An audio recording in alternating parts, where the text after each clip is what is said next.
Hey guys, it's Declan Ryan from whoisdeclanryan.com, and we've come to chapter 14 of this amazing book by Maxwell Maltz, Psycho-Cybernetics. And I've just had a journey of a lifetime actually going through these chapters. I've mentioned a couple of times already that this is the third time reading through it. And some of these chapters, it's almost like reading for the first time. Just little nuggets that I've taken away. I can remember the chapters in general, but there are specific little things, especially some of the mental training exercises, that are just absolute solid gold. Now, this chapter is called That Winning Feeling and How to Keep It. And he also mentions how to manufacture those feelings as well. And as we know, we are our thoughts, but our thoughts can also dictate the outcomes of things.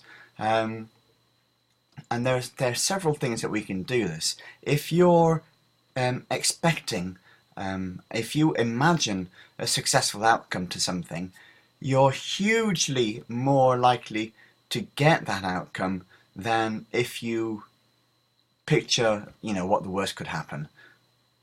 Now, to go into that in a little bit more detail is the techniques of many championship golfers, many sports people, and other people with a goal to achieve. So what they do is they actually get into what Tony Robbins would call state. They change their mental outlook, they change their whole physical being, and they become relaxed, as opposed to the opposite, which is what most people do. If they're in front of a stressful situation, they tense up. So they become relaxed. It's almost as if they give away all care for the outcome of something, which of course in reality they're not. They're just passing over the care to the servo mechanism and having sufficient trust in it to actually take them to their goal. But the important thing is, as you will have read in many places throughout the book, the important thing is to have your goal fixed clearly in your mind, to know what it is and to know what your destination is. Because if you don't have those things, or if your goal is a little bit wishy-washy, then you're really not going to get there. So the importance of having your goal gives your servo mechanism something clear to focus on, something that it can latch onto, and that will lead you to your goal. Now, just to illustrate this a little bit better, when a lot of people say, well, how can I imagine a successful outcome? How can I imagine something which I just don't feel is going to happen? Well, it's similar to what you would do if you're worrying. Now, we manage to get negative outcomes to so many things because we replay mental movies of failure in our minds. What if this goes wrong? What if that goes wrong? What if, what if, what if? Now, instead, if you change that record, you have your desired outcome, and then you start asking yourself, well, what if this works? What's the best that could happen? What if this, and what if that, and what if the other? Now, if you replay those positive mental images as to how you want the outcome to go, that will automatically start to happen. Because don't forget, the servo mechanism cannot tell between real events and imagined events if those imagined events are sufficiently clearly communicated to the servo mechanism. It will carry out the instructions. So if you fixate on the successful outcome of an endeavor, or exactly how you want it to turn out, it will make sure that happens. In the same way that someone who's a compulsive worrier, what do we do when we worry? Without any effort, we overplay and overplay and overplay little mental movies of all the things that can go wrong. And then as we get trapped into the vortex of that, those mental movies just keep replaying themselves and keep playing themselves. So a fantastic way out of this, to imagine yourself with a successful outcome. If you can't see into the future, then picture a moment when you were successful. Because most of us have been successful in something or another, however small. Keep that in mind and overplay the pictures of when you were successful, when you were succeeded at something, and just keep going over those in your mind. What's that doing? It's feeding your mind with a certain program that all things are possible, that you can do this, and that regardless of the obstacles that you perceive in front of you, this is actually what's going to happen. So he finishes with one of his wonderful mental training exercises.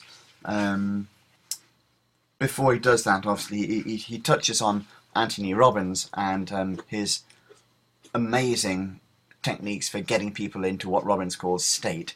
But in his mental training exercise, he's saying, change the negative self-talk and the voice of the automatic failure mechanism to a positive affirmation. Now, there's a lot been written about affirmations over the years. To most of the people it works. To a lot of people it makes no difference whatsoever. In fact, there's a book which I've read, and a course that I've actually read about, by a guy called Noah St. John, and instead of working on affirmations, for those that doesn't work for, he's come up with something called afformations. So you might want to look into that. It's not the parameters of this chapter, which is what I'm supposed to be relaying to you. And so with affirmations, he does a really great one here. So by programming your mind with some of these affirmations, it's not I am brilliant, I am fantastic, I can do anything I set my mind to. A lot of those have value. But this is more the kind of I am the kind of person who. Now, if you repeat these over and over again, your subconscious gets the message that this is the kind of person that you are. If you're familiar with Napoleon Hill's self-confidence formula, I will spend 30 minutes daily thinking of the person I intend to become. Now, if you think of that outcome, which is what you're supposed to be doing in any of these exercises, that will change the old recording from constantly coming up with old failures and replaying them in your mind. Think of the person that you want to become. Think of that person that you want to be. And so with this statement, I'm the kind of person who, you can have all kinds of examples, and he lists here a couple of wonderful examples, so I'm going to read them rather than repeat them to you. I'm the kind of person who effectively plans the day ahead. I'm the kind of person who listens carefully, then communicates. I'm the kind of person who takes the initiative in solving problems, as opposed to what you might have done in the past, shrunk away from them. So, you know, these mental training exercises are just absolute solid gold if you actually set down to making a point of repeating them and following through, you know, so many of these other mental training exercises that Maltz has gone into over this book.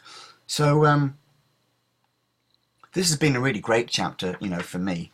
I think we all would like to hold on to that winning feeling, wouldn't we? It's just more and more advice for taking counsel of your fears, accepting negative feelings as a challenge as opposed to something to defeat ourselves, and then just keeping with the mental training exercises. So I hope you got something out of this chapter. I certainly did, you found my own takings on this chapter to be of value. If you haven't, if you did find it of value, and you haven't subscribed to my channel yet, go ahead and do so. It'd be great to have you on board. And another 2 chapters left to go of this amazing book. So I'm really looking forward to finishing these off. And I'll see you in chapter 15. Meantime, leave me a comment if you'd like, and I'll talk to you soon. Bye-bye.